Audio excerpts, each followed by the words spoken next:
10 formatos de mídia esquisitíssimos sobre os quais você nunca ouviu falar. Ou pelo menos eu acho que você nunca ouviu falar. Se você tiver escutado falar sobre algum deles, ou se você se lembrar de algum que eu não sei, coloca aí nos comentários que eu vou adorar saber.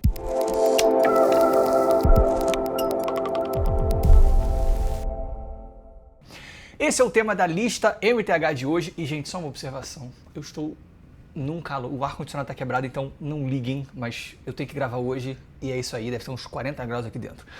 Vamos começar do início. Mais especificamente com o primeiro formato comercial de gravação e reprodução de som que pouca gente conhece. Foi a primeira forma que as pessoas tiveram de comprar algo que elas poderiam levar para casa e reproduzir sons.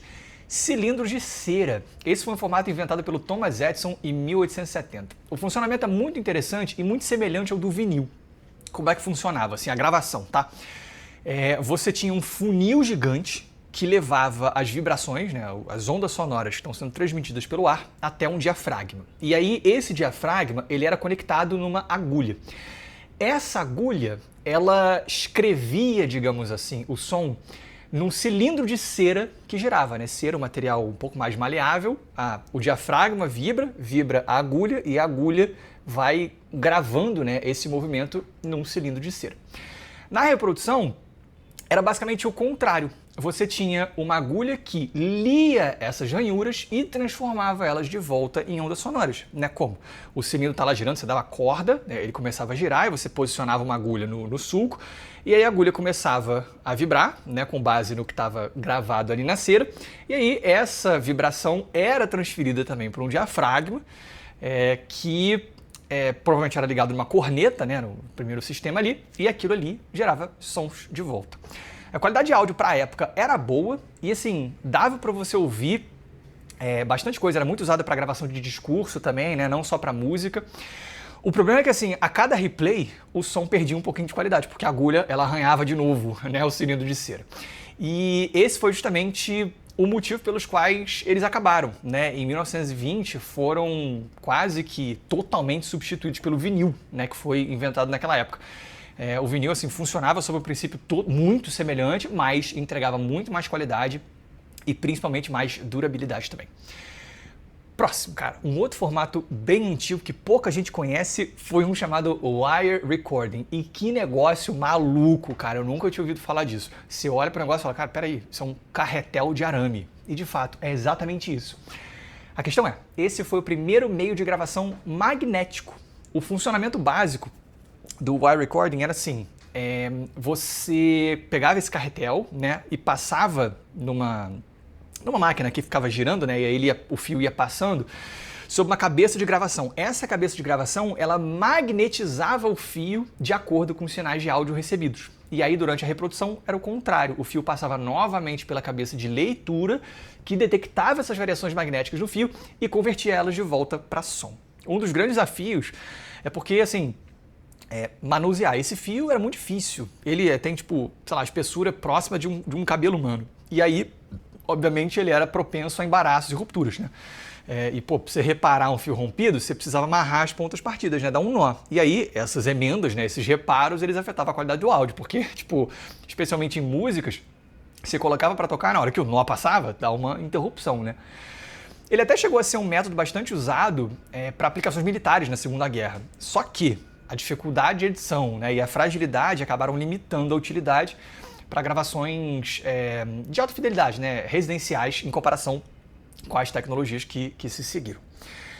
Próximo, Tefifon. Esse é mais um formato um pouco antigo. Essa foi uma inovação alemã dos anos 50 que fazia o seguinte, era como se fosse tipo, um meio termo entre um fonógrafo e gravadores de fita de rolo.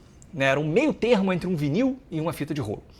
Como é que ele funcionava? Assim, você tinha uma fita de plástico vermelho que era durável, era flexível, e nela você tinha sulcos gravados, assim como o disco de vinil, tá? E era tipo um loopzinho assim que ficava guardado numa caixinha de plástico. E aí a reprodução era semelhante ao vinil. Você colocava essa caixinha de plástico no tocador, né? Puxava assim essa fita vermelha, e aí você tinha ali também uma agulha que percorria os sulcos e ela depois convertia, né, essas vibrações da agulha para sons. Assim, era interessante, né? De novo, assim, era uma aplicação um pouco diferente, né? Dos conceitos do vinil e de uma fita de rolo. E os cartuchos, assim, eles podiam variar, sei lá, de 15 minutos de gravação até várias horas, dependendo do tamanho deles. Foi um formato que acabou nunca pegando e ficando meio que mais restrito à Alemanha, porque a TEF, ela era uma empresa. Então a TEFFON era um formato mais restrito, vamos dizer assim, né? A maioria dos formatos ou foi inventada por um inventor independente, né, ou então por um grupo de empresas. E aí a abrangência acabava sendo muito maior. Não foi o caso aqui. Mas o próximo é o cassete. Esse foi um formato de fita de áudio criado pela Sony, pela Panasonic e pela TEAC em conjunto em 1976. E foi bem interessante. Naquela época, você tinha as fitas de rolo, que eram a escolha de muitos audiófilos, e as fitas cassete, que eram aquilo que a grande maioria das pessoas ouvia. As fitas cassete eram a opção mais conveniente, né? Muito menores do que um vinil, portáteis, tinha o Walkman e tudo mais. Mas, por outro lado, era um formato que entregava uma qualidade de som muito inferior. A ideia da Elcassete era justamente entregar uma qualidade próxima à das fitas de rolo, só que num pacote bem mais compacto. A Elcassete ela acabou não pegando por um conjunto de fatores. Primeiro, elas eram muito mais caras do que os cassetes tradicionais. E segundo, por incrível que pareça, era raro que as gravadoras oferecessem álbuns pré-gravados nesse formato. Muitas vezes, assim, você tinha que gravar você mesmo. Então, tipo, você tinha uma fita de rolo e aí você transferia para uma Elcassete, por exemplo. Então, não era muito conveniente.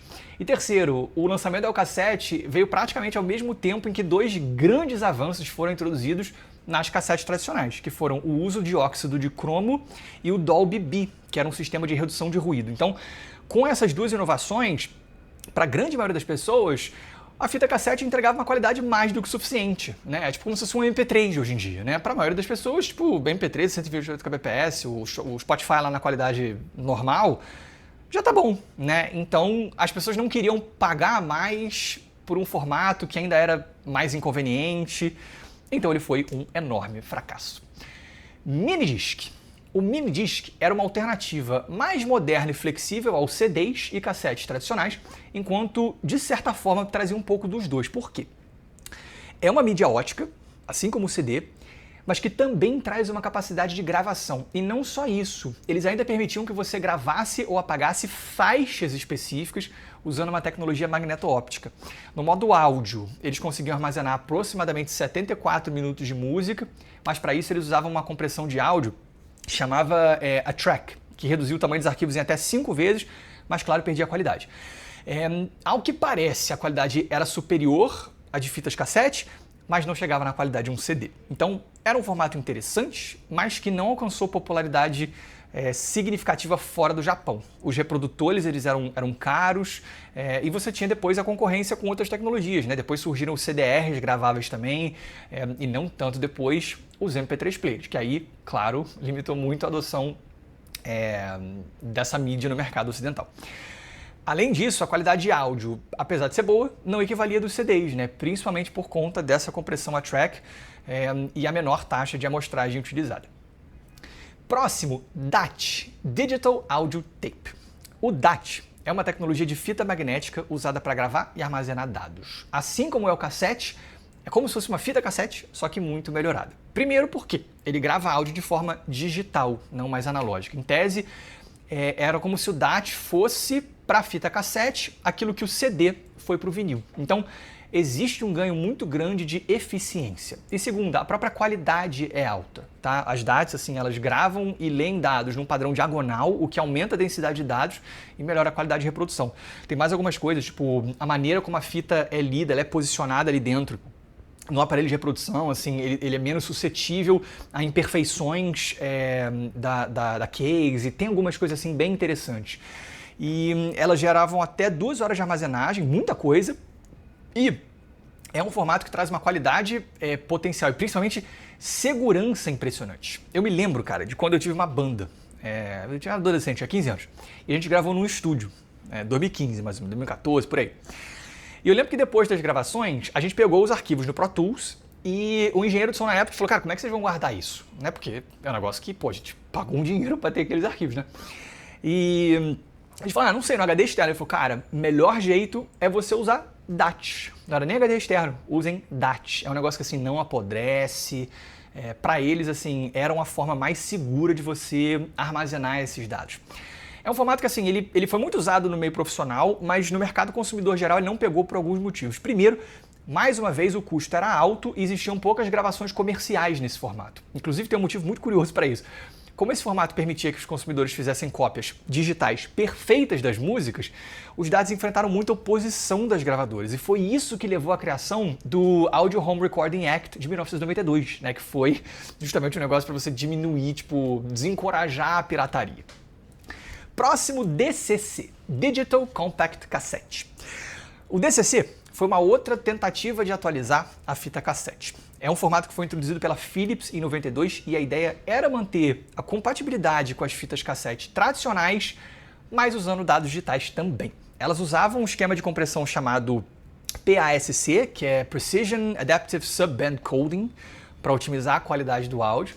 E a fita, dentro de um DCC, tinha uma coisa muito interessante, que era o seguinte: ela tinha a mesma largura das fitas de vídeo, mas com 9 faixas. 8 eram para dados de áudio mesmo e 1 para informações auxiliares, tipo o título das faixas e os dados do álbum. Então, é como um CD, por exemplo, né, em que você coloca lá no play e você vê o nome da música, você vê qual que é a faixa, umas coisas que não existiam na fita cassete, né? No DCC, isso existia, né?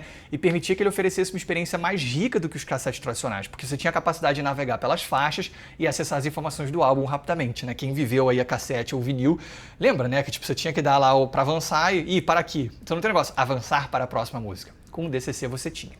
Mas apesar das vantagens tecnológicas, o DCC não se popularizou por vários motivos. Primeiro, a adoção foi bem lenta, inclusive pela indústria, então tinha poucos títulos disponíveis. E não tanto tempo depois surgiram os CDs e depois os MP3. Então as DCCs assim, foram muito tecnológicas no lançamento, mas nunca se tornaram um padrão duradouro. Play Button, esse é mais diferentão. Não foi um formato concebido para ser como as pessoas ouviam música normalmente, mas sim uma parada mais promocional. Qual que era a ideia? O Play Button era literalmente um broche com um MP3 player embutido dentro. Era bem básico, você tinha só 3 botões atrás e uma saída de fone de ouvido embaixo, que também era por onde você carregava o aparelhinho. Você não conseguia mudar músicas, tipo, tirar uma, colocar outra, né? Ainda que fosse, em essência, o MP3 player. Ele vinha, como um aparelho fechado que tinha lá as músicas que estavam ali e acabou. Tipo, um álbum, tá? Então, era muito mais uma estratégia de divulgação, né? Que você dá pra pessoa divulgar o seu álbum do que qualquer outra coisa. Ou então brindes. Você podia fazer, por exemplo, para um casamento, sei lá, pra você dar para os convidados. MQS. Se você já tiver visto um player da Estel & Kern, né, se for do hobby há mais tempo, talvez você pense, pô, mas peraí, cara, MQS não é aquele formato de áudio de alta resolução? Sim e não. De fato, é um formato, mas foi mais do que isso. Chegaram a ser lançados alguns álbuns com o MQS como mídia física. Era um cartão micro SD com uns arquivos, basicamente, como se fosse tipo um CD em formato de micro SD, só que em áudio de alta resolução. E um negócio que você comprava como um álbum. Obviamente, pouquíssima coisa foi lançada, a adesão foi quase nula, não deu certo. Vamos pro último, que é o da Thumb. Olha só, o que você acha que tem aqui dentro? Um vinil? Não. E assim, você achou que o CD foi o primeiro formato de mídia ótica? Achou errado. O primeiro foi isto aqui, cara. Isso aqui é um negócio que marca muito a minha infância. Laserdisc. É um formato, esse CD gigante, né? Ele foi lançado em 1978 e é um formato de vídeo, na verdade. Ele é um precursor do DVD. Ele foi lançado muito próximo das fitas de VHS e era tecnicamente superior, mas não pegou. Um dos principais problemas era o preço disso aqui. Ele era melhor do que as fitas VHS em termos de qualidade, tanto de vídeo quanto de áudio, mas ele cobrava muito mais por isso. Tanto a mídia em si, né, isso aqui era um negócio caro, quanto os aparelhos de leitura também.